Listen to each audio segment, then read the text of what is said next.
Hi, my name is Lou Weir. I'm a Diamond Approach teacher in Ann Arbor, Michigan.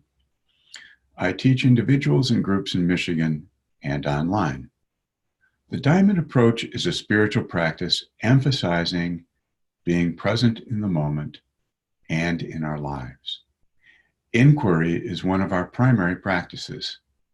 This talk is designed to give you enough to try it out for yourself. I hope you'll find this interesting, and if you want to find out more about our work, please consult our website, diamondworkmichigan.org. I think of this talk like the short instructions that you get with a new appliance. Usually it's called Getting Started. There might be a 30-page set of detailed instructions on how to operate your new coffee maker, but the Getting Started section is an abbreviated 3 or 4 steps so that you can start right away and try it out. This video will take you 10 minutes to view and 20 minutes to try out the practice. To master inquiry, of course, takes many hours of interest and practice, but this short talk is designed to get you started. If you're viewing this on a recording, I would recommend that you find a partner to view this with and do the inquiry together at the end. If you need a partner to work with, just email me and I'll find a partner for you. And again, this will allow you just to get a very brief, small bite of what it's like to practice inquiry the Diamond Approach way. We do 2 basic types of inquiry in the Diamond Approach. We use a monologue format, usually in groups of 3, to explore a particular question or teaching. Each person takes time to look for him or herself, and the teaching is made personal for them. The other type of inquiry is the type that we'll do today. It's called a repeating question. This is a question or a series of questions asked by one person to another in groups of 2. The repeating question is designed to look at a question, often a spiritual barrier, from different angles to learn more about both the conscious and unconscious support and resistance to it. So you will start to learn more about your issue as you work through the question. We look at many questions in the course of practice in the Diamond Approach. Some of them are psychological, like how do we look at things outside ourselves to evaluate ourselves?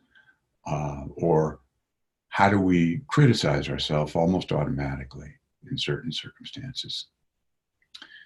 And sometimes the questions are more spiritual, like how do we identify with our small selves and the roles that we play? To also very practical questions like looking at the ways that anger surfaces in our day-to-day life. Always the inquiry is designed to make the teaching personal and to include the sense of presence, or what is happening in the moment of the inquiry, as well as the historical material. So here's a very brief teaching, which will be followed by some instructions to do a repeating question exercise.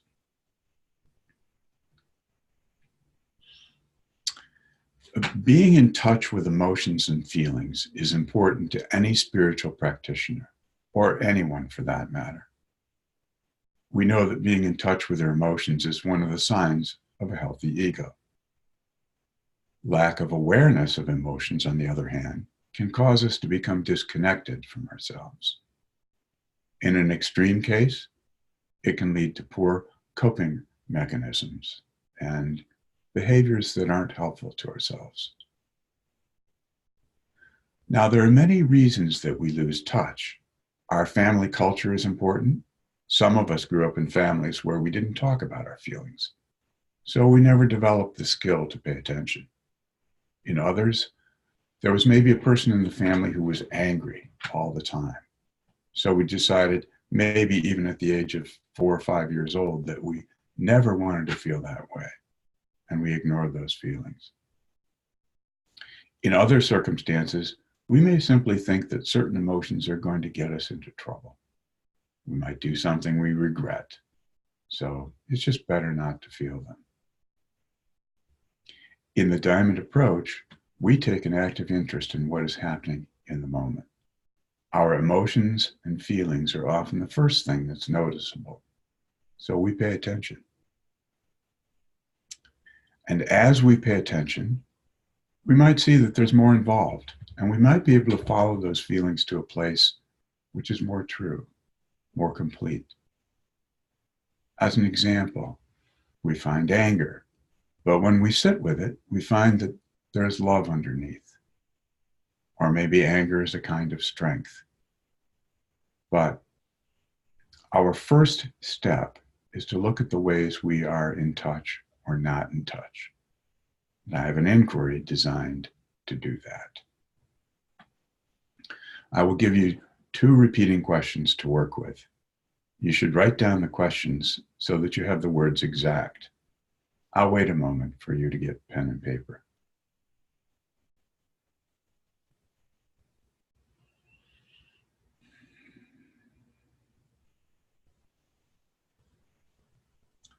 The first question is, what is right about not feeling your feelings?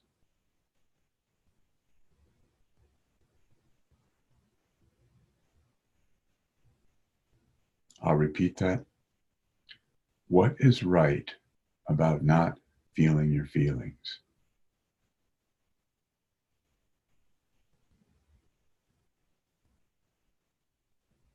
The second question is, tell me something you are experiencing. I'll say that again. Tell me something you are experiencing.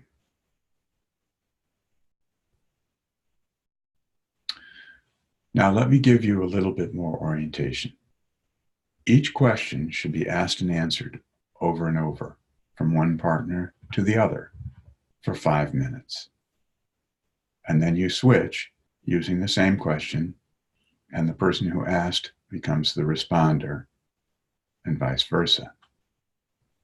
After the first question has been asked to each of you, then you move to the second question. So the whole exercise will take 20 minutes. When you are asking the question, ask it simply and freshly each time, without making commentary either with words or gestures. In other words, let the other person work with it without you adding to it. When you are answering the questions, just answer as it comes to you, without much editing. And feel free to check in with your body to see how it's responding as the questions are worked with. And bring that in too, especially in the second question.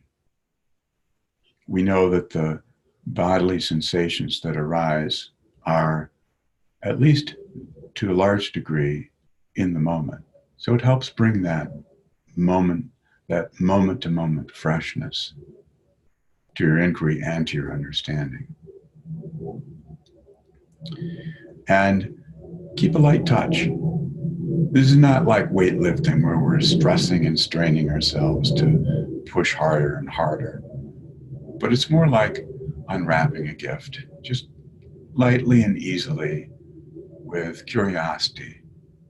Look and see what's next. See what's there for you. Now, here is an example using the first question. So the questioner would simply say, what is right about not feeling your feelings? The answer might say, well, when I feel my feelings, I'm always afraid that I'm going to just start feeling sad and it'll never go away. Thank you. What's right about not feeling your feelings? Well, When I feel my feelings, I become anxious because I don't know what's going to happen next. Thank you. What's right about not feeling your feelings? I don't know what's right about not feeling my feelings. And so forth. So have fun with the inquiry. And if you need a partner, just email me. If you're interested in more information about this practice, also email me, and enjoy yourself. Thank you.